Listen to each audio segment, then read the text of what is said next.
refait le Mac, le podcast chaque semaine. Vous retrouvez sur le site www.onrefaitlemac.com le débat high-tech numéro 1 en France. Une émission exceptionnelle de On refait le Mac organisée ici en Australie, au bord de la mer pour finir la saison 2013. Une rétro 2013, première partie. Tous les détails, c'est dans le sommaire. Cette semaine, la fine équipe d'On refait le Mac vous propose une rétrospective 2013. Retour sur les 6 premiers mois de l'année où Apple n'a réalisé quasiment aucune annonce, laissant un boulevard à la concurrence. Heureusement, la rumeur est venue à la rescousse de la pomme, tentant de mettre en lumière ce que le constructeur prépare dans le plus grand secret dans ses labos de Cupertino. On refait le Mac, épisode 152, rétro 2013, première partie. En Belgique, retrouvez On refait le Mac exclusivement sur Belgium iPhone à l'adresse belgium-iphone.lesoir.be, le premier site d'actualité iPhone iPad en Belgique. Et désormais, retrouvez On refait le Mac au Québec exclusivement sur le site de Mac Québec à l'adresse macquebec.com, la communauté d'utilisateurs de produits Apple au Québec.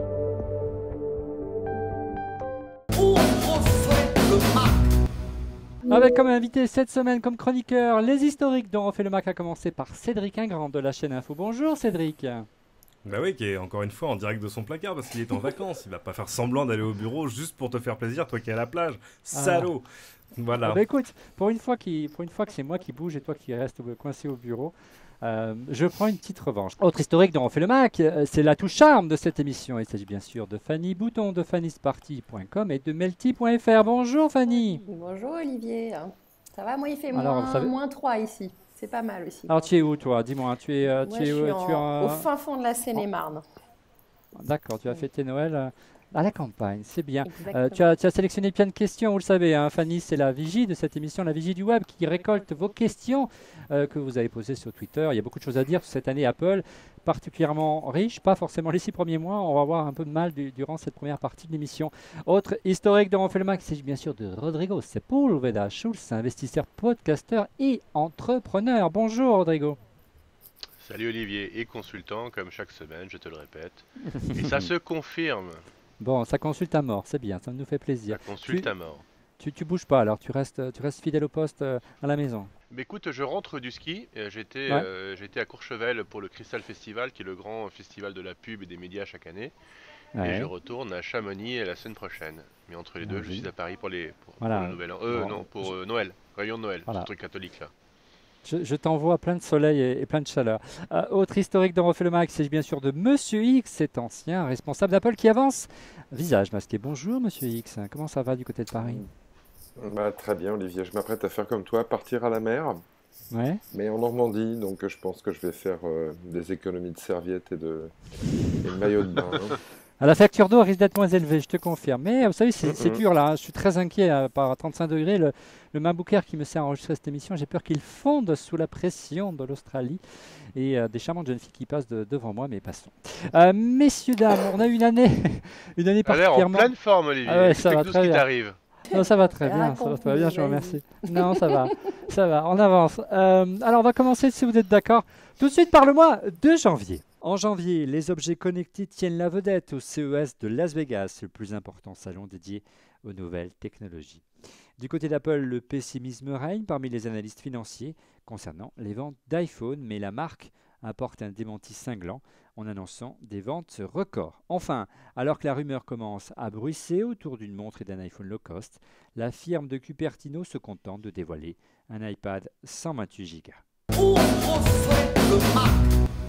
Alors on l'a vu dans ce début d'année, Apple s'est montré relativement discret, hormis un iPad 128 Go, il n'y avait pas grand chose à se mettre sous la dent. L'actualité en janvier, vous savez traditionnellement, c'est le CES.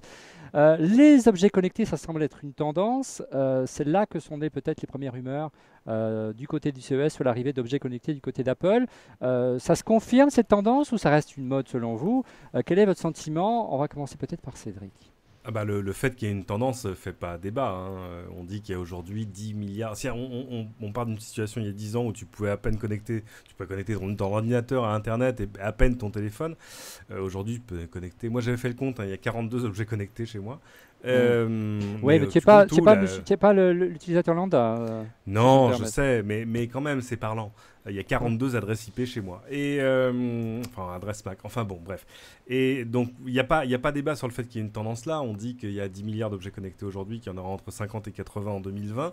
La question, c'est qui va prendre le marché. Et de fait, comme à chaque fois que d'un marché se crée de manière organique, on dit mais pourquoi est-ce qu'Apple ne va pas sur ce marché? C'est exactement le même débat qu'on a eu sur la télévision. Et le plus logique de fait, en tout cas tel que les rumeurs le rapportaient, ce serait que c'était en tout cas qu'Apple fasse une montre. Hein. On s'en est parlé toute l'année. On a dit, on murmure qu'il y aurait une centaine d'ingénieurs qui travaillent sur le sujet. Bon, on n'a pas vu. Et puis maintenant que Pascal Cagny est venu dans On refait le Mac nous dire non, moi j'y crois pas. Tout à coup, moi j'y crois moins. Oui, on va voir, on aura l'occasion d'en parler de Pascal Cagny, notamment dans la deuxième partie. Juste un chiffre, Olivier. On sera un peu plus prospectif. Oui, Rodrigo. Moi, j'ai sous les yeux un petit infographique, comme on dit, de True Ventures, qui est un fonds VC de la Silicon Valley, qui investit dans plein de trucs connus, genre MakerBot, l'imprimante 3D, qui investit dans Fitbit et dans plein d'autres choses. Donc ils ont fait un petit infographique sur leurs objets connectés. Et eux, ils disent pas 80 comme dit Cédric, 50 à 80, mais ils disent 212 milliards d'objets connectés à la fin de 2020. L'autre fait marquant de ce début d'année, c'est le fait qu'il ne se passe pas grand-chose du côté d'Apple. L'absence d'Apple, ou plutôt les retards, qui sont une vieille habitude du temps où vous étiez chez Apple, Monsieur X. Souvenez-vous, Apple avait systématiquement des difficultés à livrer en temps et en heure. Apple avait annoncé en fin d'année 2012 un nouvel iMac qui est arrivé péniblement en début d'année 2013. Alors comment expliquer qu'Apple retombe ainsi dans ses vieux travers? Le fait peut-être qu'Apple délocalise sa production aux États-Unis, notamment pour l'iMac, ça peut être un signe. Monsieur X, il faut réapprendre à produire aux États-Unis. Oui, Olivier, non, je ne crois pas du tout que le fait qu'Apple relocalise la fabrication de certains Mac aux États-Unis explique leur retard. Moi, je crois simplement que depuis quelques années, on l'a vu en 2013, ils n'ont plus de calendrier de sortie de produits à date fixe. En parallèle du CES, ils avaient pris l'habitude chez Apple d'utiliser ce début d'année pour refaire des lancements de produits. Maintenant, il n'y a plus qu'une chose qui compte, c'est le lancement de nouvel iPhone, en définitive, plus tard dans l'année, en septembre. Entre les deux, ils font, entre guillemets, ce qu'ils peuvent et ils lancent leurs produits quand ils sont prêts. Donc, c'est pas quelques mois près. Et il n'y avait rien de spécial en janvier 2013, tout simplement parce qu'ils étaient pas prêts à sortir le produit. Et ils préfèrent attendre. Ouais. Mais la nouveauté cette année, c'est qu'ils montrent des produits pas prêts bien avant la sortie commerciale. Et ça ne se faisait pas du tout avant. Je crois que Steve l'avait fait une seule fois. Et je trouve ça vraiment bizarre. Oui, tu parles du Mac Pro, Rodrigo. On en parlera lorsqu'on arrive au mois de juin, puisqu'il a été présenté à ce moment-là. Concrètement, cette absence médiatique d'Apple a créé une impatience au niveau des marchés. Il y a eu beaucoup de pessimisme et de pessimistes qui prédisaient des résultats catastrophiques. Apple a publié ses résultats en janvier et surprise, 54,5 milliards de dollars. C'est le meilleur résultat historique d'Apple pour un premier trimestre. Comment expliquer, Rodrigo, que l'on annonce toujours le pire et que finalement Apple continue à écouler tranquillement autant d'iPhone et autant d'iPad? Je viens de lire une news à l'instant qui est sortie il y a 4 minutes de Walt Buzzberg, notre grand ami, ex-Wall Street Journal, qui dit que enfin Apple vient de signer un contrat avec China Mobile pour la sortie des 5S et des 5C en Chine le 17 janvier. Donc pour répondre à ta question plus précisément, Apple a des trésors d'ingéniosité pour aller chercher des nouveaux marchés qui ne sont pas encore complètement saturés, pour les booster, les développer. Et si on regarde tout ce qu'on peut dire par rapport à l'Apple bashing, c'est que Apple a encore fait quarter après quarter cette année des résultats extraordinaires en termes de vente et en termes de résultats nets. Moi, il y a une question qui est récurrente que je me pose sur la part de marché d'Apple. On dit Apple court pas après la part de marché. Apple fait des bénéfices, c'est vrai, et on le constate, et quasiment sur tous ces marchés d'ailleurs, que ce soit sur l'iPhone, sur l'iPad, que ce soit sur le Mac, bien évidemment. La question que je me pose plus particulièrement sur l'iPhone, c'est quoi la barre en dessous de laquelle Apple n'est pas prêt de passer. Je m'explique. De descendre. Je m'explique sur les derniers chiffres qu'on avait pour la France. Mais ça date d'août ou septembre dernier. On disait Android, c'était 60, 70, je sais plus combien. Apple, c'était 17%. Et Windows Phone, c'était 12%. Ça veut dire que probablement, dans la prochaine vague de chiffres, Windows Phone va dépasser iOS en France. Et à partir, tu vois, 15% c'est vivable, 10% c'est vivable, 5% c'est vivable, parce que même si tu sauvegardes des marges merveilleuses, c'est super, tu gagnes énormément d'argent, il y a quand même un problème, c'est que on te vend plus juste une machine, on te vend un écosystème, et à un moment ça pose problème. Mais ça, là, évidemment, je m'attends pas à ce qu'Apple communique là-dessus, c'est juste une question un peu rhétorique que je me pose de manière récurrente, qui est beaucoup plus aiguë chez nous qu'aux États-Unis, par exemple, où Apple a encore des grosses parts de marché, mais à un moment il va falloir se la poser. Et surtout, je pense que le jour où, parce qu'on s'est habitué au fait qu'iOS soit le deuxième système derrière Android en termes de part de marché, ça jusque-là normal, et c'était prévisible, que ça devienne le troisième, ça va être un peu plus difficile à vivre. Alors, dernier élément pour clôturer ce mois de janvier, les premières rumeurs sur un iPhone low cost, ça a été la rumeur de ce début d'année 2013. Phil Schiller, en ce mois de janvier, a opéré un timide démenti, affirmant qu'il ne souhaitait pas courir après la part de marché, comme tu le soulignais, Cédric. Alors, peut-on reprocher à Tim Cook, Monsieur X, de ne pas avoir plus fermement démenti cette rumeur, au risque de créer une déception? Écoute, moi, Apple me perd un petit peu en termes de communication. La règle avant Tim Cook, c'était on ne dit rien, on ne commente rien. Arrivera ce qu'il arrivera. Bon, qui était une position qui était devenue intenable avec l'arrivée de Tim Cook après la disparition de Steve, puisque l'entreprise Apple se normalisait et avait besoin de communiquer. Donc Tim Cook s'est mis à communiquer un peu trop, un peu pas assez, pour arriver même à des choses bizarres, on en parlera plus tard dans cette émission, mais assez, je vais dire, étonnantes en termes de communication. On revoit Apple faire des spots communs avec la Fnac à la télévision en France, et sur l'iPad. Tout ça me laisse à penser qu'Apple se cherche. Bon, maintenant, moi je trouve ça normal, hein. En même temps qu'ils se cherchent un futur pour leurs produits, ils se cherchent non pas une nouvelle identité, mais une nouvelle manière de faire. Et il y a des petits loupés, et c'est sûr que si Tim Cook montait de manière un peu plus rapide ou ferme au créneau, ça éviterait de faire des tempêtes comme il y en a eu pour pas grand-chose en fait, hein. Madame, Messieurs, je vous propose qu'on passe au mois de février. En février, 3 grands sites médias américains et pas n'importe lesquels, le New York Times, le Wall Street Journal et Bloomberg, annoncent l'arrivée prochaine d'une montre connectée griffée d'une pomme. Mais du côté d'Apple, c'est le calme plat. Le constructeur est absent du Mobile World Congress de Barcelone. Un boulevard pour HTC qui crée l'événement avec son HTC One. Un mobile Android haut de gamme qui parvient même à piquer la vedette à Samsung. L'autre événement donc, de cette début d'année, c'est le Mobile World Congress, hein, le plus grand salon dédié à la mobilité, aux tablettes, à l'univers du mobile. L'événement cette année, c'est bien pas du côté forcément de Samsung, Cédric, mais d'HTC, avec notamment le HTC One, un modèle qui commence vraiment à être très proche en termes de qualité de fabrication de ce que fait un Apple aujourd'hui. L'avance d'Apple en matière de réalisation, de qualité de fabrication n'est pas aussi évidente qu'avant. Oui, HTC était assez visible cette année pour des raisons évidentes. D'abord parce qu'ils ont énormément investi, à la fois dans le design, tu l'as dit, avec des smartphones en métal, et puis même dans le son, avec le rachat de Monster. Enfin, il y a pas mal de choses. Mais bon, au final, ça n'a pas forcément payé très très fort. Ils ont quelques modèles qui sont plutôt bien vendus, mais ça n'a pas réussi. Ils n'ont pas réussi, par exemple, à reprendre une marche dans le classement des constructeurs tel qu'on le voit là en cette fin d'année. Donc c'est très dur quand tu travailles dans l'Android de se différencier. Ils ont essayé de le faire sur le design et bon, ça plaît ou ça plaît pas, mais c'est vrai que ça fait des jolis smartphones. L'autre élément, Fanny, peut-être du côté de Nokia, hein, qui commence à bien remonter la pente avec l'arrivée d'une gamme à prix canon, le Lumia 700 de mémoire, autour des 350 € sans abonnement, avec de la couleur. Ça ressemble beaucoup finalement à ce qu'a fait Apple quelques mois plus tard. Et on avait déjà là les prémices du futur, on espérait être le futur iPhone low cost. Nokia l'a fait à ce moment-là en fait. Ouais, le Nokia a commencé à lancer beaucoup de gammes à différents prix et surtout avec toujours ces modèles très colorés avec des belles finitions. Donc, c'est des beaux smartphones. Après, c'est le problème du Windows Phone, c'est qu'on reste sur un manque d'applications qui sont arrivées là très tardivement en fin d'année et qui a retardé un petit peu l'adhésion à ces produits. L'autre grande tendance, Monsieur X, c'est que d'une manière générale, lors du Mobile World Congress, l'ensemble des constructeurs ne se positionne quasiment plus sur des modèles de téléphone avec des petits écrans, 3,5 ou 4 pouces, ça va de plus en plus grand, 5, 5,5, 6 pouces, voire de la phablette. Là, Apple, lui, reste bloqué toujours sur le 4 pouces avec l'iPhone 5 à ce moment-là. Comment expliquer cette volonté? On connaît l'argument marketing d'Apple de dire que un écran comme celui-ci, trop grand, c'est pas pratique parce qu'avec une seule main, on ne peut pas manipuler l'iPhone.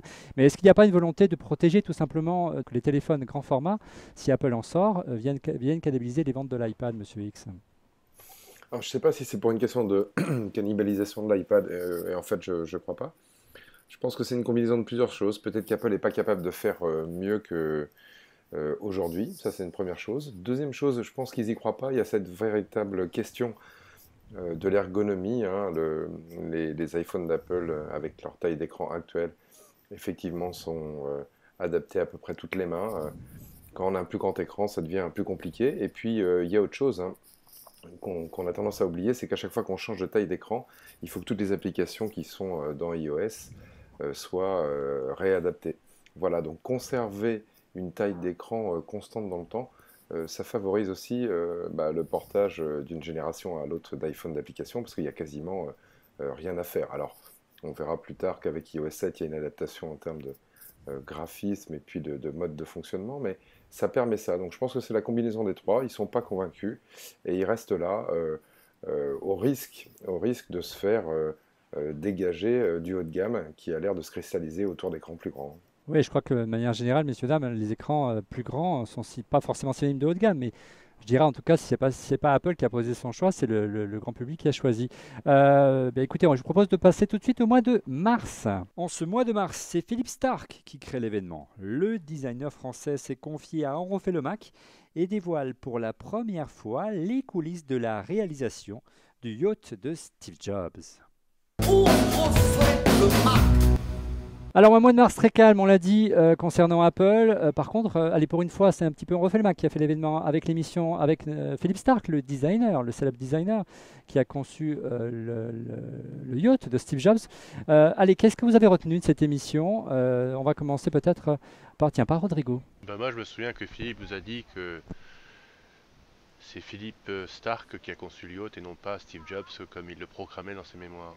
Oui, on aurait pu laisser penser que c'est vrai qu'il s'était occupé que du design intérieur, ça a été bien au-delà, c'était une collaboration presque au quotidien durant plusieurs années, Rodrigo. Ils ont mis du temps. Il allait le voir le dimanche, disait-il, mais que Steve s'était un petit peu accaparé toutes les bonnes idées de Philippe, et qu'en fait c'est bien Philippe Starck qui a fait le design du bateau. Monsieur X, ça ressemble assez bien, je dirais, de manière générale, à ce qu'a pu dire autrefois d'autres grands collaborateurs de Steve Jobs à son sujet, qu'au départ il trouvait pas forcément une idée géniale, et puis au fur et à mesure il l'assimilait, et in fine il en réclamait la paternité. Donc quelque part c'est assez habituel chez lui, même au sein d'Apple, et pas seulement, on l'a vu avec Philippe Starck. Oui, Jean-Marie Lowe nous disait même, je crois que c'était lui, qu'il se persuade lui-même que c'est son idée.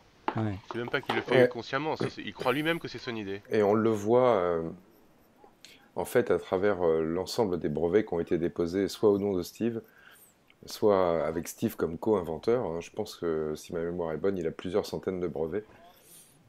Ce qui est quelque chose dont il n'avait pas besoin pour gagner sa vie, mais c'est synonyme du fait que la paternité des idées était vachement importante pour lui, que ce soit sur les produits, que ce soit dans sa vie privé avec ce bateau, et puis aussi sur des exemples assez particuliers, les escaliers de verre des Apple Store sont brevetés Steve Jobs. Voilà, donc il avait vraiment comme le petit clip qui tient le fil sur les chargeurs de MacBook. Même ça. Aussi même breveté Steve Jobs. Et donc il a dû avoir une belle bataille d'ego entre Philippe Starck et Steve Jobs sur la paternité du bateau, et apparemment la bataille est sur un autre terrain aujourd'hui, mais elle n'est pas finie. Il y a effectivement des oppositions entre les héritiers et ceux qui gèrent aujourd'hui les impayés, semble-t-il. Le patrimoine de Steve Jobs et la manière dont le bateau doit être payé aujourd'hui. Et donc, en son temps, l'année dernière, la société de Philippe Starck a fait saisir le bateau. Ça s'est apparemment arrangé, mais ce serait que provisoire. Toi qui, de mémoire, ne participais pas à l'émission parce que tu étais encore par Mons et par Vaux, Cédric, qu'est-ce que tu as retenu de cette émission, du style de ce bateau? Est-ce qu'il ressemble, selon toi, à la personnalité d'un Steve Jobs et aux produits qu'il a pu commettre, là, même s'il a été fortement inspiré? le jour où j'ai découvert les premières photos du bateau, c'est amusant, mais t'as assez raison, ça m'a frappé. C'était pas le truc qui me venait en tête quand je pensais Steve Jobs bateau. Finalement, ça ressemblait à un yacht, original, mais pas, je sais pas, j'y voyais pas une patte. Mais enfin, en même temps, quand on parle de la patte du design d'Apple, on pense plutôt de Johnny Ive et Braun, donc voilà, tu vois, il allait pas le faire avec une grille. Voilà, après le peu qu'on voit du design intérieur, etc., c'est super beau, hein. On sent qu'il y a un soin absolument dément, mais c'est vrai que c'est une machine un peu à part. Enfin, c'était quand même une danseuse extraordinaire. Et puis c'était aussi un des moyens pour Jobs de se tenir en vie, enfin entre grosses guillemets, mais tu vois, c'était un moyen de continuer à penser au futur. Exactement, c'est ce que nous disait Philippe lors de l'émission, que pour lui c'était une manière de se projeter dans l'avenir, car il savait très pertinemment que ses jours étaient comptés et que c'était pour lui une manière de se projeter et d'essayer d'espérer un jour voir ce bateau fini. Malheureusement, il ne l'aura pas vu fini de son vivant, puisqu'il a été mis à l'eau quelques mois avant à la fin de l'année 2012 et livré en début d'année 2013. On passe tout de suite au mois d'avril. En avril, les ventes d'Apple tiennent le haut du pavé avec en vedette l'iPad mini qui parvient à contrecarrer l'assaut des tablettes à prix cassé dans la lignée du Nexus 7 de Google. Du côté de la concurrence, Samsung crée l'événement avec son nouveau smartphone haut de gamme, le Galaxy S4 qui tente de s'imposer comme la nouvelle référence du marché.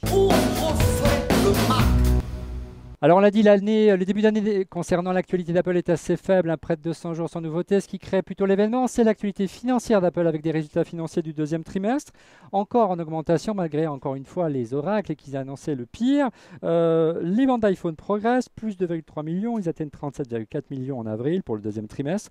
Les ventes d'iPad progressent également, elles augmentent de 7,7 millions par rapport au trimestre équivalent l'année d'avant, 19,5 millions. Là on peut penser, Monsieur X, que la stratégie opérée en fin d'année 2012 avec l'arrivée non pas d'un mais de deux iPads, l'iPad mini fonctionne à plein et je dirais contrecarre et limite, je dirais, l'arrivée et l'effet Nexus 7, la tablette à bas prix de Google.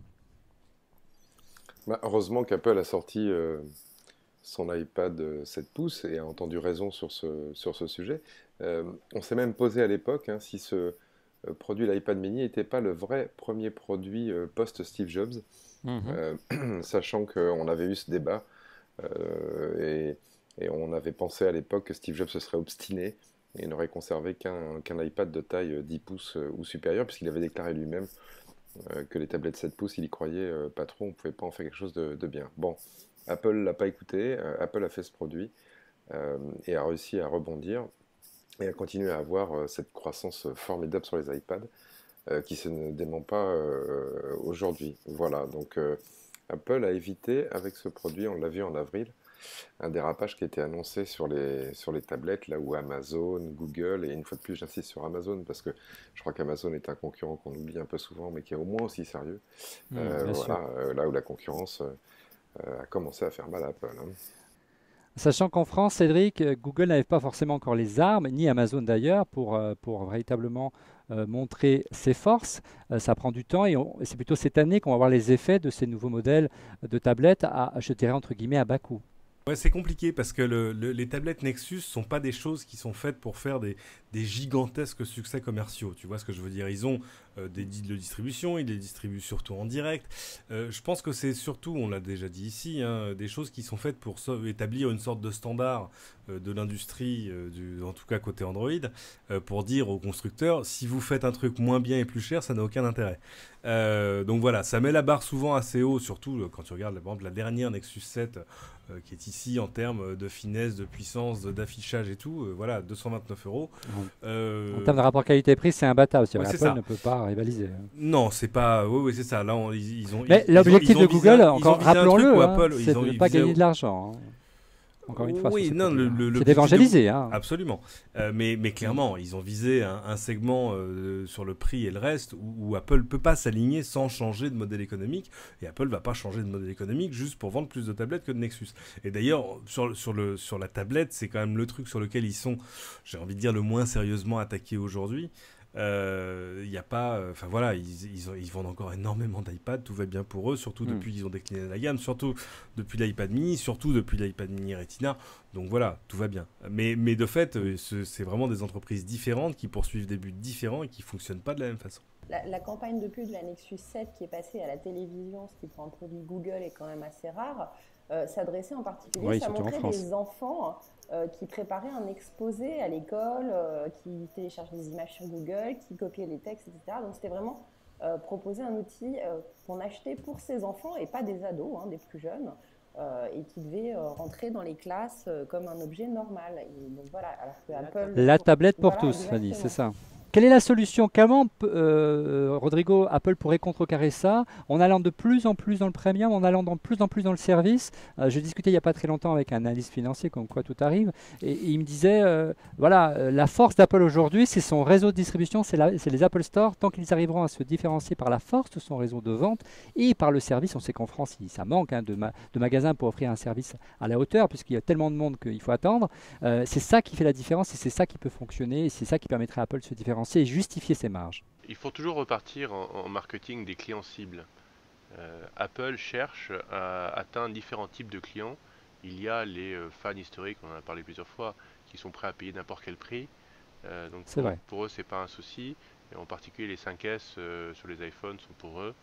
Ils sont prêts à prendre le dernier iPad et le dernier MacBook Air Retina, etc. Après, il y a les primo-accédants à tel ou tel type de produit. Et c'est ces gens-là qui sont en concurrence avec les autres. Il y a ceux qui ont le pouvoir d'achat disponible et pour eux, c'est pas un problème. En particulier, je pense aux entreprises. Et il y a pour ceux pour lesquels c'est un peu trop cher et ils n'ont pas les moyens de se les payer. Et là, c'est difficile de se battre avec un prix même premium par rapport à ces gens-là.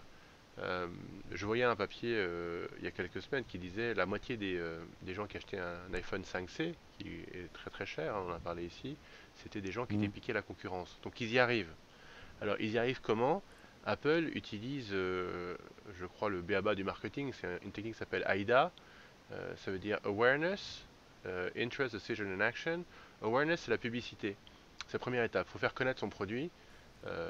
Et ça, Apple est très très fort là-dessus, sur sa pub, et c'est du matraquage partout. Vous regardez dans Paris en ce moment, il y a des pubs iPhone un peu partout. Les mauvaises langues diraient qu'ils sont un petit peu en retard sur les ventes, donc on les retrouve sur tous les grands bâtiments. Il n'y a pas de pub Android en ce sens-là concurrent, je trouve très très fort. Apple matraque, matraque, matraque. Ensuite, c'est l'usage des appareils.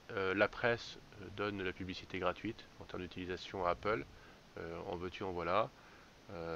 Il y a également le support du Genius Bar et on apprend à utiliser un iPhone. Donc ça, on tombe un petit peu dans le service.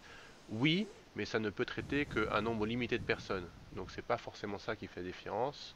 Ensuite, les produits sont beaux et fonctionnent bien. L'écosystème, on en a parlé souvent, est très très complet. Là, effectivement, Apple peut encore pousser en ayant des produits innovants et faire par ses développeurs des produits innovants qui cartonnent, qu'on ne retrouvera pas forcément chez Android dans un premier temps.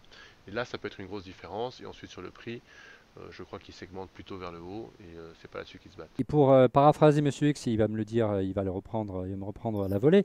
C'était un peu un gimmick hein, de cette année également, Monsieur X, c'est qu'on a tendance à, aussi bien les analystes financiers que les concurrents d'Apple, à sous-estimer la capacité d'attraction de cette marque, Monsieur X. Oui, absolument. Mais Nous-mêmes, hein, nous-mêmes dans nos réflexions. Ouais.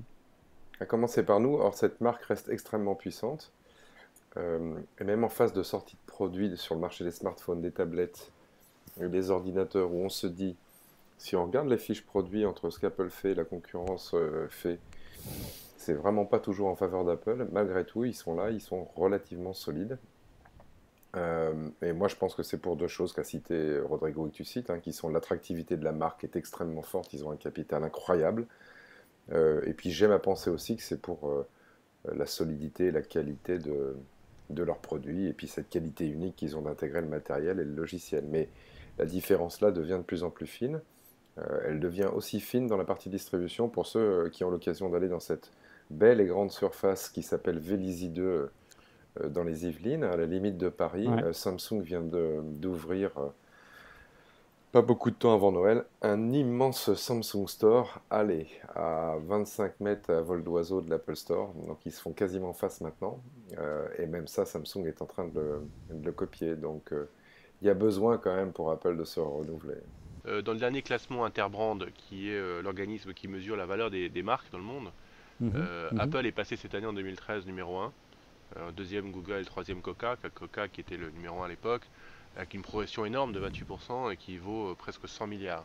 la marque Apple, en goodwill. Tu parlais de Samsung, Monsieur X, habile transition. Je me tourne du côté de Cédric. L'événement de ce mois d'avril, c'est l'arrivée enfin du nouveau fleuron de la gamme smartphone de chez Samsung. Enfin, parce qu'on l'attendait plutôt au Mobile World Congress. Et ils l'ont gardé un peu plus tard pour créer l'événement, eux aussi façon Apple. Le Galaxy S4, plus puissant, l'écran plus grand, ça fait presque 6 mois que tu l'as entre les mains. Alors, quel est ton verdict? Qu'est-ce que tu en as pensé de cette machine? Il était déroutant parce que je me souviens la première fois on nous l'a mis dans les mains, c'est-à-dire au lancement, à la conférence de presse organisée spécialement par Samsung 3 semaines après, je crois, le Mobile World Congress.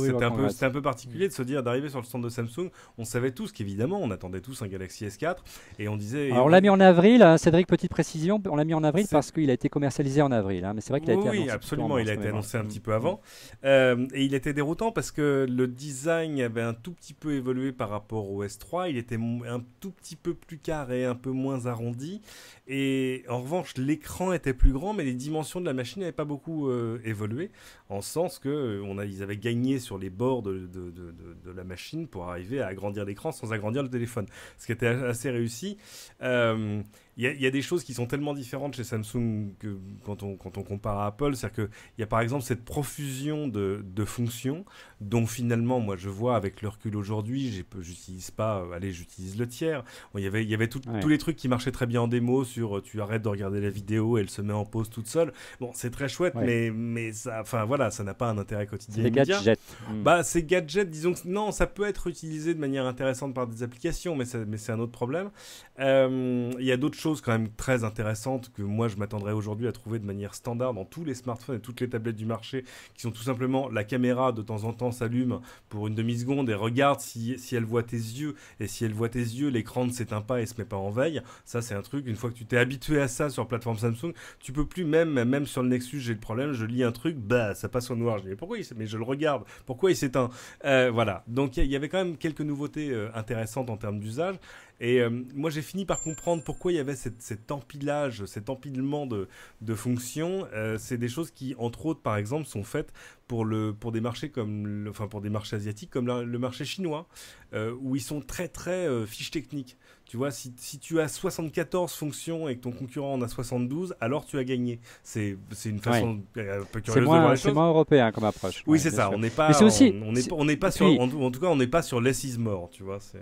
Oui, et puis Cédric, au-delà, cette bonne guerre de la part de Samsung, c'est une manière de marteler que Samsung innove et cherche de trouver des fonctionnalités pas forcément matérielles, mais logicielles. Absolument. Car tu l'as dit. Ça, c'est un message constant maintenant chez Samsung dans toute leur communication. À chaque fois qu'ils font des événements pour lancer des trucs, eux, ils disent attendez, on va arrêter de raconter des bêtises et de dire que nous sommes suiveurs. Nous, maintenant, on innove, on ramène des fonctions. Tu vois, il y a des choses, j'en citerai que deux. Les Galaxy Note. Quand on se perd un peu, hein, Cédric, parfois. Non. Oui. Alors, il y a tellement de sorties. Même moi, je me perds. Ouais. Les Galaxy Note, c'est-à-dire ces phablettes, ces machines à très grands écrans, comme le Note 3 qui va avec la montre Galaxy Gear, c'est-à-dire des machines avec des écrans 6 pouces et plus, où au début, on regardait ça de manière un peu curieuse, et finalement, ça a trouvé son marché. C'est quelque chose qui visait d'abord la Corée. En Corée, je crois que c'est les phablettes, c'est 43% du marché des smartphones, t'imagines? Voilà un truc où on les attendait pas, ils l'ont lancé et ils ont trouvé leur place. L'autre chose auquel ils croient toujours, c'est le stylet, pour faire des choses plus précisément qu'on ne peut les faire avec les doigts, pour prendre des notes, pour griffonner des dessins. Ils ont rajouté en plus des fonctions chouettes avec des raccourcis. Bref, si tu apprends vraiment à utiliser le stylet avec les dernières générations de machines, tu fais des trucs absolument ahurissants. Moi, j'ai vu des gens qui l'utilisent vraiment, c'est vraiment vraiment impressionnant, et de fait, t'en fais plus justement qu'avec le doigt. Donc voilà, on a aussi passé un point d'inflexion où je pense que Samsung est en plus sur un rythme différent et avec des exigences différentes, parce qu'ils ont une gamme de téléphones cette année. Attendez, non, au Q3 2013, ils en ont vendu 117 millions de téléphones. Donc voilà. En résumé, la stratégie de Samsung, elle est aussi de pêcher le client. C'est-à-dire, on essaye plein de choses pour contrecarrer Apple, voire d'autres. Hein, mais c'est pas contrecarrer Apple, parce que ils vendent, quand Apple vend un téléphone, Samsung en vend 4. Donc bien sûr, Oui, mais évidemment, là, c'est un, non, voilà. mais évidemment, c'est une immense concurrence. C'est un Mais conglomérat. mais Non, mais ce que je veux dire, c'est qu'ils peuvent se permettre de lancer des produits. Si ça marche pas, eh bien, ils sont oubliés, c'est pas grave. Bien Ils lancent sûr. énormément de produits, et puis bien sûr. ils prennent voilà, ce qu'Apple ne Quand tu veut vois pas le faire parce qu'ils veulent nombre de rationaliser leur clinaisons- gamme au maximum. Moi, il y a des téléphones Samsung et pourtant je connais plutôt pas mal la gamme. Je pense qu'il y a encore des téléphones Samsung. Si tu me les montres, je serais incapable de te dire ce que c'est. Ouais. Ce que Voilà. mon camarade Guillaume Delalande a dans la poche en ce moment, c'est un Galaxy Mega. On dirait un Galaxy Note encore plus grand, mais qui n'aurait pas de stylet. Enfin, c'est voilà. Ouais. Et quand tu poses la question à Samsung, il t'explique attendez, il y a un segment de marché pour tous ces appareils. Voilà. Alors qu'Apple cherche plutôt à faire un produit qui soit relativement universel et qui plaît à tous, ce qui n'est pas forcément évident, notamment en fonction des pays, tu l'as dit, et des cultures locales. Par contre, tu disais pléthore de fonctionnalités sur Galaxy S4, notamment au niveau logiciel, car il y avait une volonté aussi peut-être, Cédric, de montrer que l'innovation, elle n'est pas forcément au niveau du matériel. C'était la première fois qu'il y avait un peu de déception autour de ce Galaxy S4. Il ressemblait énormément au suivant par rapport à ce que faisait notamment HTC avec du métal, avec des châssis en aluminium, en unibody. On s'attendait à la même chose. D'une manière assez logique, avec du recul, Samsung est resté sur son design qui fonctionne bien. Mais il n'y a pas eu cette rupture comme on a eu les années précédentes en termes matériels. C'était plutôt sur le logiciel cette année. C'est vrai. Bah, il y a aussi une évolution, je pense, dans la culture. Ils se sont souvent, enfin longtemps vécus comme des challengers.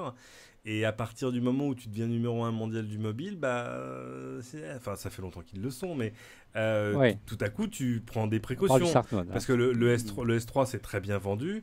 Tu te dis, je vais pas tout casser On pour va tout pas casser. tout révolutionner, bien Voilà, sûr. au risque de casser aussi mes ventes. Voilà, je pense qu'ils s'en sont gardés un peu sous le coude. On verra ce que 2014 nous On va voir réserve. dans les mois qui viennent. hein. Le Mobile World Congress va être passionnant, bien évidemment, à moins qu'ils attendent encore pour faire un événement à part, parce qu'ils ont, je pense, aussi compris et vu la valeur de ce genre de communication. Quel regard vous portez, messieurs, dames, sur Samsung? Effectivement, on a vu, Samsung a atteint un palier en termes d'innovation, hein, et on peut reprocher quelque part ce qu'on reprochait à Apple, c'est-à-dire qu'une fois qu'on a trouvé une formule qui marche, on ne veut pas forcément en changer, tout révolutionner chaque année. Voilà, on a atteint un palier en termes de design, en termes d'innovation. On ne va pas tout révolutionner d'une année sur l'autre, messieurs, dames. Qu'est-ce que vous en pensez? Ça devient difficile quand même d'innover sur sur ce format. Ils ont agrandi au maximum. Après, on va arriver sur s'ils agrandissent encore, on revient au format des tablettes. S'ils rétrécissent, c'est pareil, on a déjà fait. Là, ce qu'il faut, il faut qu'ils trouvent d'autres choses, des écrans souples, des écrans incurvés. On voit d'ailleurs LG qui commence à arriver sur ce marché-là. Qui commence à arriver? Ça va très vite arriver en France d'ailleurs. Et puis, non, voilà, avec tous les capteurs, tout ce qui existait actuellement, ils arrivent un peu au bout. C'est pareil, les appareils photo, on ne va pas arriver. On est à combien? C'est 40 et des brouettes chez les Nokia. On ne peut pas non plus, tu vois, aller. Il y a des limites à tout ça. Donc, il va falloir qu'ils trouvent des nouvelles innovations pour nous faire rêver sur le marché du smartphone, c'est clair. C'est assez rassurant, hein, Rodrigo et Monsieur X, que quelque part, Samsung a les mêmes soucis, les mêmes problèmes. On atteint un terme de plateau en termes d'innovation au niveau des smartphones aujourd'hui. Qu'est-ce qu'il faudrait plus aujourd'hui? C'est quoi? Une batterie qui dure une semaine, quoi. Mais aujourd'hui, malheureusement, ce n'est pas encore le cas. Je pense que la batterie, c'est la vraie prochaine bataille et la barrière de l'innovation. Elle est loin d'avoir été franchie, mais c'est vrai que sur la taille de l'écran, c'est certainement une histoire dont on a fait le tour.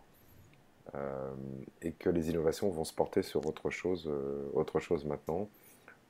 On verra plus tard dans l'année que Apple fait des essais, hein, d'ailleurs, pour se différencier. Maintenant, j'ai pas de doute que Samsung va trouver de quoi combler tous nos désirs.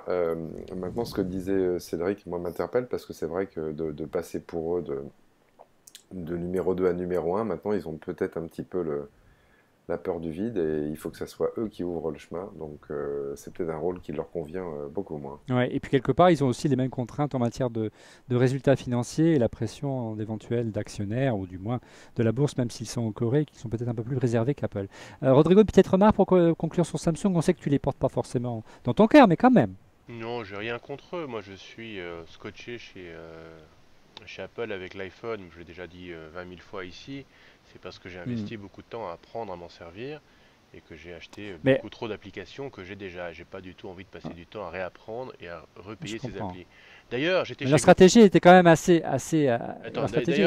bien jouée. D'ailleurs, j'étais chez Google il y a quelques semaines et j'ai eu la chance qu'on m'offre un Nexus, je sais pas quel numéro, S7, 5 ou je sais pas quoi.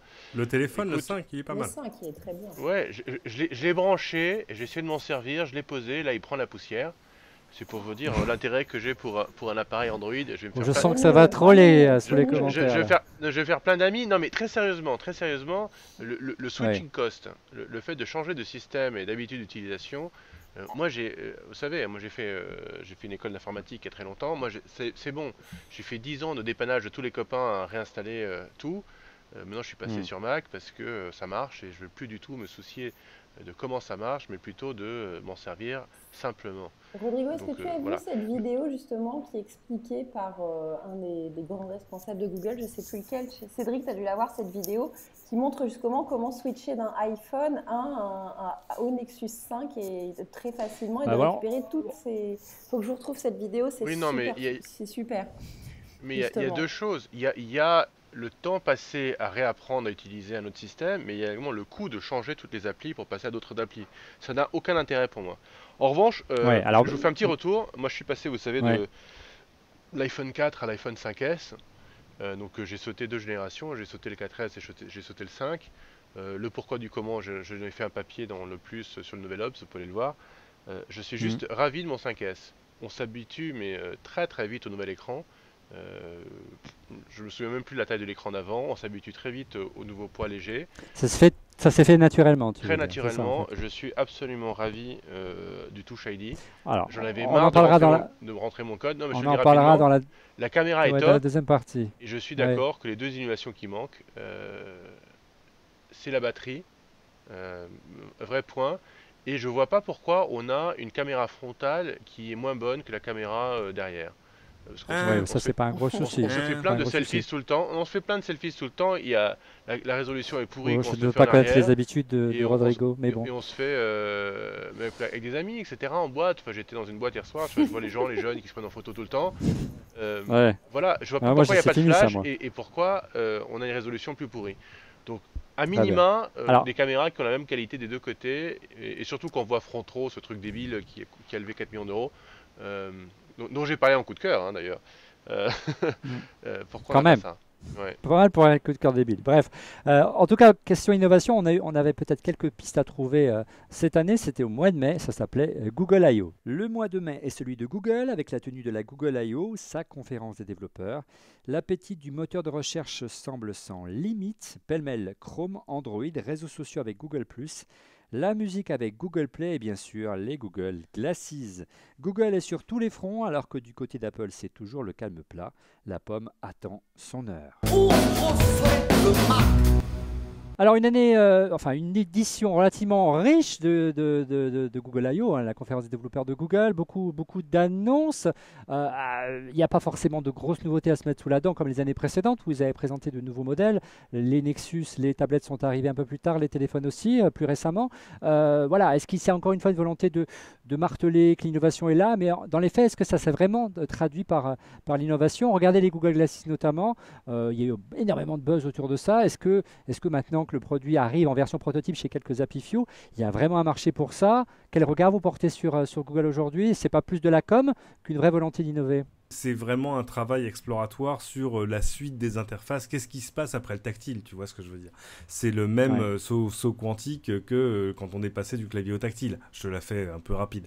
Et à quoi ça peut servir? Qu'est-ce qu'on va en faire réellement? Où va se situer le curseur entre ce que permet la technologie et ce que les gens vont vouloir en faire?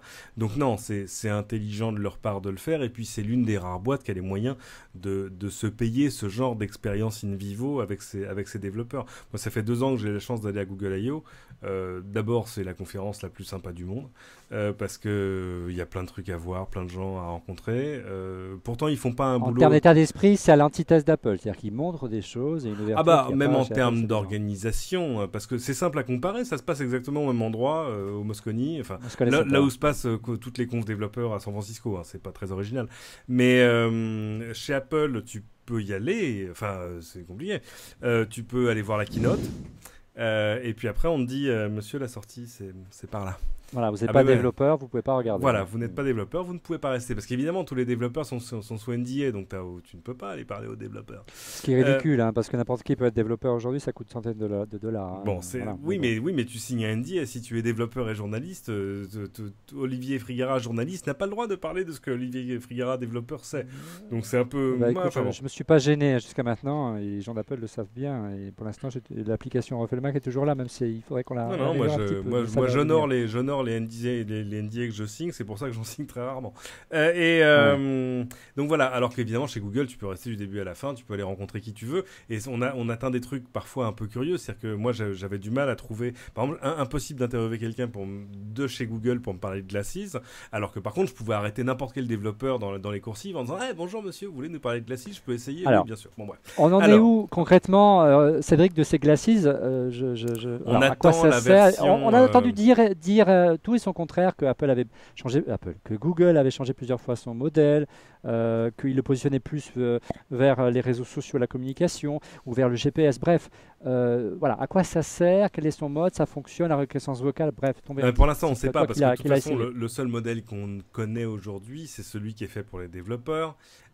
Pour que ça devienne un vrai truc grand public, il faut que ce soit un petit peu plus miniaturisé. Il faut aussi tout bêtement que ça marche quand tu as déjà des lunettes.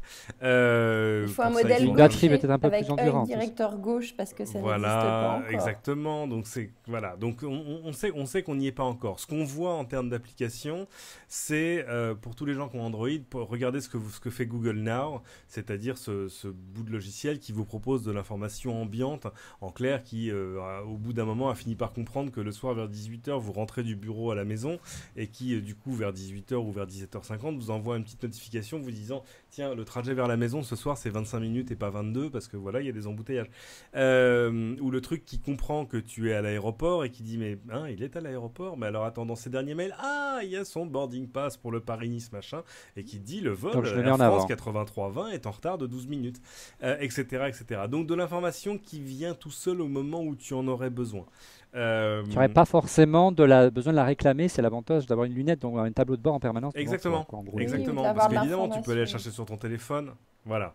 Tu peux la scroller sur l'interface des lunettes, mais ce qui est intéressant, c'est qu'on te la propose. Tu vois, le truc idiot, tu arrives dans une ville et je t'affiche la météo, je comprends que tu viens d'arriver, je t'affiche la météo immédiatement ou l'état du trafic, etc. Donc on passe un usage et une nouvelle capacité, je dirais, à préempter tes besoins et tes désirs.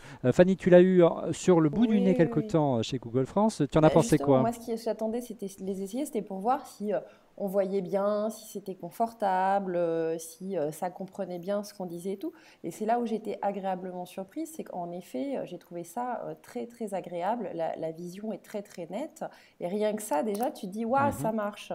Et puis, tu poses tes petites questions. Alors, c'était en anglais, bien évidemment, pour le moment, mais on avait le peu d'applications qu'il y a actuellement marche très, très bien. Et on se dit, waouh, bon, ok, je suis peut-être pas envie d'avoir des lunettes tous les jours sur le nez, mais en tout cas, le concept d'avoir justement ces infos courtes, mais juste dans mon champ visuel, sans couper du monde, sans mettre le nez et sortir mon téléphone, ça le fait. Et donc, on attend la suite parce que c'est des débuts très, très prometteurs et c'est justement hyper innovant. C'est nouveau, ça change du smartphone et ça donne des nouvelles perspectives qui font un peu rêver le geek qui sommeille en moi. Alors, quelles sont les applications qui t'ont le plus marqué, les usages qui sont aujourd'hui proposés, les applications qui sont aujourd'hui proposées par Google concrètement, GPS, réseaux sociaux, qu'est-ce qu'il y a aujourd'hui? Ce que j'ai beaucoup aimé justement, oui, tu as ces fameuses fonctions de prendre une photo et de pouvoir la poster très très rapidement. C'est le truc de base. Et tu vises avec l'œil, tout simplement. Ouais, voilà. Tu regardes, c'est là où tu regardes. Donc de toute façon, c'est ce qu'il y a dans ton champ visuel qui est pris en photo. Donc voilà, c'est tout simple. A priori, ils ont rajouté un petit truc. Donc quand on cligne de l'œil, maintenant, il n'y a plus besoin de dire take a picture. C'est tu clignes de l'œil d'un œil et ça prendra la photo directement. Donc si quelqu'un te fait des clins d'œil et qu'il a des Google Glass, c'est qu'il est en train de te shooter en fait. Voilà, mais bon, ça c'est... en même temps, tu le vois arriver à 10 mètres avec son air d'imbécile, mais bon. Non, ce que j'ai beaucoup aimé, c'était justement, en effet, la localisation avec Google Maps, avec en surimpression dans mon champ visuel la carte. Ça, j'ai bien aimé. Après, tu peux pas l'utiliser en fait en conduisant parce que c'est pas par-dessus ton champ, c'est un petit peu au-dessus. Donc, c'est plus quand tu es en mode piéton et que tu veux te diriger ou peut-être à vélo. Je ne l'utiliserai pas en voiture forcément pour le moment. Mais voilà, c'est plein de petits trucs bien. Ben moi, écoute, les Google Glasses, j'ai eu la chance de les essayer il y a pas si longtemps pour la première fois. J'ai trouvé le produit très bien fini au niveau toucher réalisation, mais bon, c'est vrai qu'en tant qu'utilisateur débutant des Google Glasses, je suis beaucoup plus près de la sensibilité de Rodrigo que de celle de Fanny. Moi, j'ai trouvé ça absolument inutilisable. Je pense que Fanny était dans les très bonnes conditions au siège de Google France. Oui. Pour connaître le siège de Google France, je pense qu'elle a été bien reçue. Moi, j'étais en conditions normales à mon boulot, avec un peu de lumière. J'ai l'œil directeur gauche, comme dit Fanny, donc elles ne sont pas adaptées pour moi. Voilà, donc j'ai passé mon temps à pleurer. Les informations ne sont pas super nettes. Et puis, moi, j'ai pas trouvé ça très net avec de la lumière naturelle ambiante, hein. Et puis, il faut quand même combiner les clignements d'yeux, la voix, vas-y, prends une photo, plus les tapotements sur la branche pour arriver à faire des actions au truc. Donc, effectivement, comme le dit Cédric, c'est une exploration. Est-ce qu'il y avait besoin de faire une exploration en mobilisant autant de développeurs, autant d'utilisateurs? Là, moi, je crois que ça tient plus de la com ou de la pub qu'autre chose. L'investissement, non, il est sincère, mais il n'y avait pas besoin de sortir forcément ces glaceuses au-delà d'une communauté de développeurs restreinte avec laquelle ils doivent faire progresser les usages très fortement. Autrement, ça finira comme les lunettes 3D, hein. Je vous rappelle qu'il y a 3 ans, à Noël, on ne pouvait pas faire un pas, dans un magasin d'électronique grand public sans qu'on nous dise qu'il faut acheter une TV 3D. Aujourd'hui, plus personne n'en parle. Je pense que Google, ils ont quand même fait aussi des achats hyper intéressants ces dernières semaines, dont je crois que c'est 6 sociétés en robotique, dont le fameux Dogs, la militaire. Et je me demande comment, en mixant des exosquelettes, des robots plus des Google Glass, ce que ça va nous donner. Moi, ça me fait quand même rêver. Je pense qu'ils s'éclatent bien quand même là-bas. Regardez cette image, peut-être qu'elle ne vous dira rien, mais elle dira peut-être des choses historiques du Mac. Monsieur Raskin, hein, l'un des papas du Mac, qui se fait photographier avec un concept de lunette. Alors évidemment, on était loin à l'époque d'atteindre le niveau d'intégration que propose Google, mais c'est voilà, ce thème de lunettes connectées, c'est quelque chose de très fort au niveau de la culture geek et c'est plutôt bien vu de la part de Google. Place maintenant au mois de juin et la réponse enfin d'Apple. Alors que près de 200 jours se sont écoulés sous silence radio, Apple dévoile enfin le résultat de ses intenses mois de travail dans l'ombre lors de la conférence des développeurs, la WWDC. La vedette, c'est la remise à plat d'iOS dont la version 7 fait table rase du design introduit 6 ans plus tôt sur le premier iPhone. Oui, Apple est encore capable d'innover. La preuve avec l'arrivée surprise d'un nouveau Mac Pro au design ultra compact. Alors, l'iOS 7 est arrivé depuis plusieurs mois maintenant dans votre téléphone. Qu'est-ce que vous en avez pensé, votre verdict? Avec un peu de recul, on va commencer par Monsieur X. Eh ben moi, j'ai tous les compliments possibles pour iOS 7, hein, c'est-à-dire j'y pense et puis j'oublie. À savoir que je l'ai installé, depuis je l'utilise. Je remarquais effectivement toutes ces icônes et cet effet qu'on a appelé le design plat ou le design à plat. Je l'ai oublié depuis, sincèrement. Et j'y trouve pas mal d'avantages qui sont liés bien sûr aussi à la sortie de l'iPhone 5S, mais pas que, hein, parce qu'il y a beaucoup de fonctions d'iOS qui sont disponibles avec les versions précédente de l'iPhone. Moi, je trouve que ça a donné un petit coup de dépoussiérage, un petit coup de jeune. Ça a retiré un peu de cette lourdeur qu'avaient les icônes d'application et le système iOS, où c'était très brillant, très en relief. C'est plus simple, c'est plus rapide. J'oserais dire même que c'est plus beau. Pour moi, c'est pas une révolution, mais c'est une très bonne évolution. Ça refait d'iOS 7 un système d'exploitation qui a l'air compétitif vis-à-vis de Google, alors que depuis 12 mois, moi je trouve qu'iOS traînait la patte. Moi je suis encore fan du scomorphisme, de ces petites icônes les petites icônes qui présentaient la vie réelle sous forme d'icônes, j'aimais bien. Que j'ai installé iOS 7 sur mon iPhone 4, c'est devenu je sais pas quoi, une Renault Mégane, c'est passé à être une dodoche de chevaux retapée au diesel. C'était d'une lenteur absolue, ça se vidait la batterie en 3 heures, donc j'étais obligé de passer à un iPhone 5S. Donc, premier point, ça va pas plus vite, ça ralentit énormément les machines. Premier point. Deuxièmement, le design à plat, j'aime pas, je trouve ça moche, je trouve que c'est copié sur les autres. Ils auraient pu faire un truc plus joli, j'aime pas. Dans les fonctionnalités d'iOS 7, je suis convaincu par absolument rien, so far, à part peut-être le search, Au début, je savais pas où il était pour trouver les applications, on avait l'habitude d'aller à gauche et de le trouver. J'ai dû faire Google, où est le search sur iOS 7, et là j'ai vu qu'en fait il suffisait de mettre le doigt au centre et tirer vers le bas. C'est à peu près la seule fonctionnalité intéressante que j'ai sur iOS 7. Tout le reste, ça me sert à rien. Et toi, Fanny, qu'est-ce que tu en as pensé? On leur a reproché d'avoir changé le câble au bout de 9 ans, quoi, la prise Lightning. Mais ça, par contre, au niveau de l'interface, il y avait plein de gens qui disaient « Ouais, quand est-ce qu'ils nous font un truc nouveau et tout ?»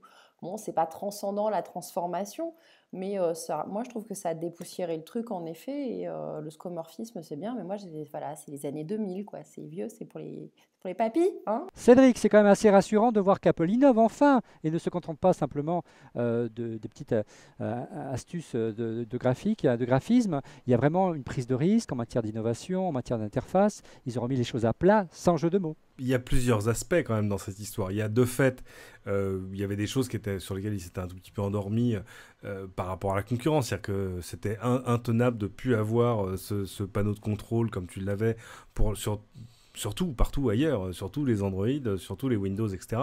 Il fallait qu'il y en ait un vrai, ça y est, ça s'est fait. Et puis, il ne faut pas oublier que voilà, c'était l'entrée de Johnny Ive dans le monde des interfaces. Donc, il fallait qu'il marque son territoire et qu'il dise voilà, maintenant, c'est chez moi, et chez moi, ce sera comme ça. Après, c'est ce que je disais, je ne sais pas si je l'ai dit dans Refait le Mac, mais c'est un peu comme quand Télérama change la présentation des programmes télé. Les gens grognent toujours en disant « Ah, mais je retrouve rien, je comprends plus, où sont mes chaînes ?» Et voilà, c'est tellement mal foutu, je me désabonne. Là, il se passe la même chose, c'est-à-dire que les gens ont regardé, on disait « Mais je comprends rien, qu'est-ce que c'est que ce truc ?» Si c'est comme ça, je passe à la concurrence. Bon, je pense qu'assez peu l'ont fait, finalement, et puis qui se sont habitués. Maintenant, de fait, moi, je connais plein de gens qui sont utilisateurs, mais alors constants d'iOS, et qui n'ont pas très bien vécu le passage à iOS 7. Enfin, tu vois, un peu à la manière de Rodrigo qui dit bon, voilà, c'est sympa, c'est mignon, mais ça apporte pas grand-chose et finalement, c'est un peu fouillis. Moi, je trouve ça plutôt réussi pour les fonctionnalités. Après, le design, c'est affaire de goût. Moi, ça me gêne pas. Et voilà, enfin, ils ont rattrapé des trucs sur l'interface et le contrôle que tu peux avoir sur plein de trucs. Et surtout en rajoutant des fonctions avec AirDrop, avec tout ça, il fallait quand même rajouter pas mal de choses. Oui, mais c'est pas une mise à jour. Mais c'est pas une mise à jour d'OS, quoi. Non, c'était juste un dépoussiérage. C'est ce qu'on dit, ça a été dépoussiéré. Alors, ce phénomène qui fait que peut-être les gens ont peut-être eu du mal, pour certains, à adopter iOS 7, c'est que finalement Apple a été chercher les bonnes idées ailleurs, hein, du côté d'Android, du côté de Palm, hein, souvenez-vous de Palm, devenu HP pour le système de gestion de multitâches. Souvenez-vous, hein, souvenez-vous de Palm. Là, Apple a pris un peu la main dans le pot de confiture, dans la mesure où ils se sont inspirés, c'est plutôt une bonne chose, de ce qui fonctionne ailleurs, messieurs, dames. Qu'est-ce que vous en avez pensé, pour conclure là-dessus? Mais toujours, c'est une constante, tout le monde fait ça. C'est irrésistible quand tu vois. C'est vrai que ça se fait parfois avec un peu d'effet retard, mais c'est vrai que sur Palm, par exemple, il y avait eu des vraies avancées d'interface qu'on retrouve maintenant pour l'essentiel partout. On a été très long aujourd'hui concernant cette année, bien qu'il n'y ait pas eu de grande nouveauté, on a fait plus d'une heure aujourd'hui, elle sera encore plus riche. Là, on a réussi à faire plus d'une heure sur une période où il n'y a pas un nouveau produit. Quasiment. Il y a iOS 7 et il y a le Mac Pro. Alors le Mac Pro, on en parlera dans l'iPad mini, vous êtes méchant. On va en parler dans la vrai, deuxième partie de cette émission la semaine prochaine. En attendant, on passe à vos coups de cœur. Allez, les coups de cœur, on commence tout de suite par Cédric. J'en ai deux, je vais faire très rapide. D'abord, j'ai un coup de cœur, c'est la cigarette électronique qui fait que je ne fume plus depuis 6 jours. J'ai pris le modèle fusée Ariane, vous voyez ce que je veux dire, alors ça affiche, tu peux le connecter à ton Mac, à ton PC pour aller charger des données. On s'en fout. Le principal, c'est que ça marche et qu'il y a une énorme batterie. Ironie, la batterie est signée Samsung. C'est des choses qui arrivent.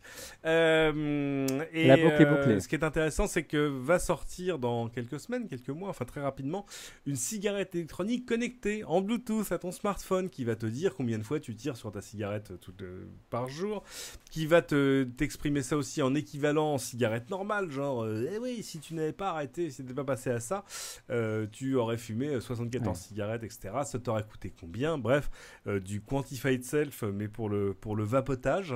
Et c'est français, monsieur, s'appelle Smokio, smok.io ou smokio.com, comme vous le voyez sur la vidéo. Très jolie interface, chouette. Et surtout, surtout, ils ont réussi à faire 2 trucs. Ils ont intégré l'électronique dans la batterie, ce qui est pas mal. Et les vaporisateurs qui sont dessus sont des trucs standards que vous trouverez à peu près partout. Donc voilà, ils n'ont pas réinventé la roue. J'ai rencontré les petits gars qui font ça, c'est vachement bien. Deuxième coup de cœur, c'est un truc que j'ai découvert cette semaine en allant faire un tour chez ST Micro, la plus grande boîte d'électronique en bonne partie française dont vous n'avez jamais entendu parler mais qui gagne 10 milliards par an. C'est eux qui font entre autres les capteurs que vous trouvez dans l'essentiel des objets intelligents du marché. Là vous pouvez me jeter toutes les marques en l'air, ils ont tous des capteurs ST Micro, les capteurs de mouvement, les accéléromètres, etc. Et j'ai eu le droit à quelques démos dont un truc qui s'appelle, alors c'est pas eux qui le font mais leurs capteurs sont à l'intérieur, ça s'appelle le Crazy Fly. C'est un petit drone, mais c'est vraiment le plus petit drone que j'ai vu de ma vie. Il fait 9 cm, il est grand comme ça, vous le voyez sur la vidéo, on dirait un moustique, et c'est un vrai truc de hacker parce que tout est programmable dessus, il y a des API, etc. Vous pouvez en faire absolument ce que vous voulez. Il y en a qui le contrôlent avec le Leap Motion, d'autres qui le contrôlent avec Kinect. Allez voir les vidéos sur YouTube. C'est pas mal, ça vaut une centaine d'euros, mais c'est pas. Alors l'achetez pas pour votre petit neveu. Bon, Noël est presque passé, mais c'est pas un cadeau de Noël. C'est vraiment pour l'instant un jouet de hacker ou de développeur, mais très impressionnant de voir ce que peut faire une machine si minuscule. Bien, merci Cédric. Du côté de chez Fanny, quel est donc ton coup de cœur ce soir? Alors moi, mon coup de cœur, c'est une petite appli, ça s'appelle Story Player. Alors, c'est par là que ça se passe. C'est une nouvelle appli qui va permettre de télécharger des livres pour enfants. Cédric, c'est pour toi, entre autres. Sauf que là, au lieu d'avoir juste un livre où on va tourner les pages, où ça va raconter une histoire, et ben, papa ou maman, ils peuvent enregistrer leur voix sur l'histoire. Et donc comme ça, quand on part en voyage au loin, et ben, on continue à lire l'histoire que son choupinet, il adore. Et j'ai trouvé ça super sympa. Ça va être présenté au Salon du Livre. Et je pense que ça mérite un franc succès. Ils ont déjà plein de belles licences, ils ont des mimi cracra, mais ils ont aussi plein de petits trucs beaucoup plus récents. Et voilà. Et donc je vous le conseille parce que ça vaut le coup pour les tout petits de 1 an à 6 ans. C'est le genre de choses qu'ils adorent, d'avoir l'histoire lue par papa et maman le soir. Au bout de la 46e fois pour maman, c'est quand même pas mal des fois de pouvoir dire tiens, je te le lis sur l'iPad, je vais dormir dans le canapé. Mère indigne. Merci Fanny. Ton iPad, il est livré avec une paire de genoux sur lequel il va s'asseoir ou non? Non, tu lui poses. Just checking.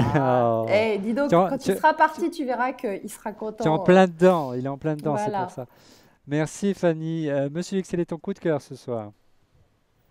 Moi, c'est simple, Olivier. Passé 45 ans, qu'est-ce qu'il y a d'important? La bière et le foot.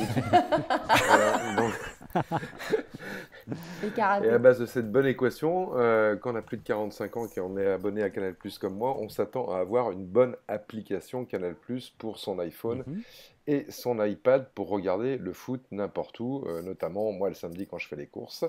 Et on n'avait pas ça jusqu'à récemment. On avait une application Canal+ pour iPad qui marchait pas du tout, et une application différente pour l'iPhone qui marchait elle non plus pas du tout, avec des temps de connexion infinis. Enfin, c'était un vrai bazar. Donc Canal+ nous avait promis une application unifiée iOS pour iPad et iPhone. Elle est sortie. Elle s'appelle MyCanal, tout simplement. Elle n'est pas encore parfaite, parce que moi j'ai vu quelques petites désynchronisations de son entre l'image et le son, justement, dans les 15 derniers jours d'utilisation. Mais globalement, ça marche super bien. L'application, elle reconnaît parfaitement votre abonnement. Vous n'avez pas à le rentrer régulièrement. Vous avez toutes les chaînes de votre bouquet Canal+, toutes les chaînes de votre bouquet CanalSat, si vous êtes CanalSat aussi. Et puis, chose qui était un minimum quand même, quand on paye 30 € par mois, enfin, le flux vidéo est adapté à la taille de votre iPhone 5 ou de votre iPhone 5S. Donc ça marche, on aurait dû l'avoir depuis longtemps, elle n'arrive que maintenant, mais c'était suffisamment important en tous les cas pour moi, pour le signaler. Merci Monsieur X. Rodrigo, brièvement, tes coups de cœur ce soir? Rodrigo, ses coups de cœur. Eh bien écoutez, j'ai raté l'émission de Noël, donc j'ai rien pour Noël pour vous, mais j'ai des choses pour après Noël qui sont super. Vas-y. Eh ben oui. J'ai un copain qui m'a ramené un truc de Chine, donc je sais pas si vous pouvez le trouver sur eBay ou sur les sites ou si c'est porté ici. Ça vaut, me dit-il, moins d'$1 sur place. C'est absolument génial, je vous le montre. C'est ça. Et qu'est-ce que c'est donc? Mais qu'est-ce que c'est donc? C'est un truc avec 4 prises, mâles, je précise. Donc d'un côté, il y a une prise USB, voyez, Ouais. simple. Et de l'autre côté, j'ai une prise iPhone 4, une prise iPhone 5. Et oui, non, je pense pas qu'ils payent les royalties. Non, je pense et une pas. prise mini USB. Ah oui, d'accord. Donc c'est Donc universel. ça vous permet, Ouais. donc ça vous permet de faire comme moi. Vous êtes prêts? Je vous montre. On va brancher votre ancien iPhone 4. Done. Ouais. On va brancher votre iPhone 5. Done. Et on va brancher par exemple votre Domino 3G. D'accord. Oups. De l'autre côté. Et de l'autre côté, vous le branchez. Merde, c'est de quel côté? C'est de ce côté-là. Je sais plus. Et ça charge tout Voilà, en même c'est temps. bon. Et ça charge tout en même temps. Vous n'avez plus qu'un seul câble à brancher sur votre ordinateur ou sur votre chargeur. Et vous branchez tout en même temps. Et vous avez toujours les câbles qu'il faut sur vous. Et C'est vachement pratique. il est reconnu par l'iPhone, il n'y a pas de problème, bien qu'il n'y ait pas la licence. Il est reconnu par l'iPhone sans aucun problème. Donc ces Top. Chinois, ils sont trop forts. Ouais. Il y a juste un petit bug. Ah. C'est que c'est un peu court, je trouve, de ce côté-là. Et donc vous avez sûrement comme moi des vieux petits câbles d'extension USB qui traînent avec des clés USB que vous affilez gratuitement dans les salons. Et donc vous faites comme ça. Et là vous avez un câble de la mort qui tue et qui permet de brancher tout. Ouais. Ça vaut moins d'1 dollar en Chine. Je sais pas où vous le trouvez en France, mais c'est absolument top. Et merci David qui m'a offert ça. Merci Rodrigo. Un autre coup de cœur Non. ou c'est fini? Ah bah ouais, non. Moi je vais vous reparler des choses dont j'ai déjà parlé, mais que je trouve top. Et vous savez, moi non, je prends des notes sur Evernote, Evernote qui est une appli super pour synchroniser vos notes partout. Moi, je vous avais parlé d'une ancienne version de DocScanner, qui est une appli pour iPhone qui est payante et qui permet de scanner en prenant une photo n'importe quel document. Mais ce qu'il fait, c'est qu'il rectifie le parallélisme de quand vous prenez un truc. Il le passe en noir et blanc ou pas, il génère des JPEG, il génère des PDF, l'envoie par mail, l'envoie sur Dropbox. Enfin, c'est votre scanner mobile sur vous. C'est absolument top. Moi j'adore. DocScanner, c'est vachement bien. Autre produit que j'aime bien, dont j'avais déjà parlé je crois il y a très très longtemps, c'est Watchletter. Vous connaissez? Non. Eh bien si vous êtes comme moi, vous allez à des conférences de temps en temps, genre le web, il y a 2 semaines. Vous n'allez pas écouter les gens parce que vous dites c'est trop bête, je vais plutôt rencontrer les gens dans les couloirs. Mais j'ai envie de voir les conférences. Vous allez par exemple aller au ski et prendre le train. Ouais. Et tu Vous préfères... n'êtes pas connecté. Comment vous faites pour regarder YouTube dans le train quand vous n'êtes pas connecté? Ah, il y a des applications pour ça. Et bien voilà, ça s'appelle Watchletter. Et Watchletter, vous dites voilà l'URL, clap, et ça vous télécharge un format MP4 qui vous est tout à fait lisible sur votre iPad. Et vous mettez toute la playlist que vous voulez télécharger et hop, ça la télécharge en local. C'est vachement bien, la qualité est top, ça vous fait toute la conversion à la volée. Moi j'adore. Mais ça convertit rien du tout, ça le télécharge. De la vidéo, elle est sur YouTube en MP4. Ah bah ok, ça télécharge en MP4, mais voilà. ça le lit très bien, Allez, c'est vachement bien. Non, non, c'est vachement bien, l'interface est super simple. Il va falloir vraiment conclure, dernier pour la messieurs, j'ai route. plus de batterie, ça va couper, donc il faut vraiment conclure. Là. Et je vous donne un dernier petit coup de cœur, peut-être pour Olivier, peut-être en a-t-il besoin, c'est gratuit, c'est français monsieur, c'est l'appli pour iPad et iPhone, le Becherel, toute votre conjugaison dans votre plaisir. poche. Merci pour Rodrigo. savoir conjuguer comme il faut le verbe je boivrai et tout ça quoi. Bien. Vous ferez ensemble. Bien.